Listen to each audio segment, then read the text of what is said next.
Start.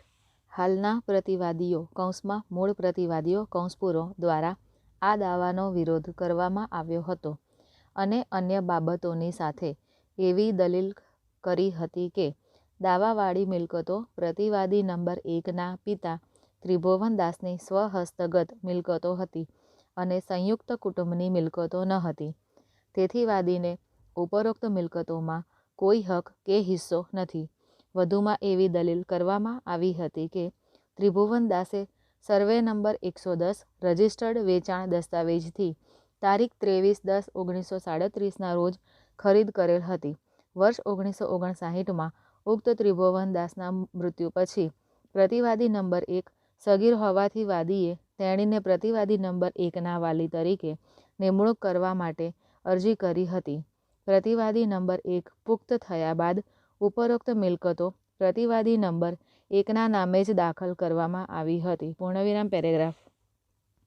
Trial કોર્ટે પક્ષકારોની રજૂઆતો ધ્યાને લઈ આંક 51થી 11 જેટલા મુદ્દાઓ ઘડ્યા હતા અને રેકોર્ડ પરના પુરાવાઓની મૂલ્યાંકન કર્યા પછી તારીખ 26/2/2007ના ચુકાદા અને હુકમનામું દ્વારા અપીલકર્તા વાદીના દાવાને ફગાવી દીધો હતો. જે અપીલકર્તાએ એપેલેટ કોર્ટ સમક્ષ અપીલ કરવાનું પસંદ કર્યું હતું, જે પણ અસ્પષ્ટ ચુકાદા અને હુકમનામું દ્વારા બરતરફ કરવામાં આવ્યું હતું. પેરા. વિદ્વાન વકીલ શ્રી ઠક્કરે અપીલકર્તાઓ માટે હાજર રહીને કોર્ટને નીચેની અદાલતો દ્વારા પસાર કરાયેલા ચુકાદાઓ અને હુકમનામા તરફ ધ્યાન દોરી એવી રજૂઆત કરી કે બંને અદાલતો તેના સાચા પરિપ્રેક્ષ્યમાં રેકોર્ડ પરના પુરાવાઓનું મૂલ્યાંકન કરવામાં નિષ્ફળ ગયેલ છે અને હિન્દુ કુટુંબની તેમજ દાવાવાળી મિલકતો હોવાના સંદર્ભમાં અનુમાન કરવામાં નિષ્ફળ રહી છે. તેમણે વધુમાં રજૂઆત કરી હતી કે સર્વે નંબર 109 જો કે 1914થી ત્રિભુવનદાસના નામે હતી, તે સંયુક્ત કુટુંબની મિલકત હતી કારણ કે વર્ષ 1914માં ત્રિભુવનદાસ ખૂબ નાની ઉંમરના હોવાથી તે મિલકત ખરીદી શક્યા ન હતા. તેવી જ રીતે સર્વે નંબર 110ની મિલકત પણ ત્રિભુવનદાસના નામે ખરીદવામાં આવી હતી કારણ કે તેઓ પરિવારના સૌથી મોટા સભ્ય હતા. સુપ્રીમ કોર્ટના અપ્પા સાહેબ ચાંદગડે વિરુદ્ધ દેવેન્દ્ર પીરપ્પા ચાંદગડેએ EIR 2007 SC 218 અહેવાલ આપ્યો હતો. તેમણે રજૂઆત કરી હતી કે સંયુક્ત કુટુંબના ન્યુક્લિયસ પાસેથી મિલકતો ખરીદવામાં આવી હતી. તે પ્રતિવાદીઓ માટે સાબિત કરવા માટે હતું કે દાવાવાળી મિલકતો ત્રિભુવનદાસ દ્વારા તેમની સ્વતંત્ર આવકમાંથી ખરીદવામાં આવી હતી. પેરા.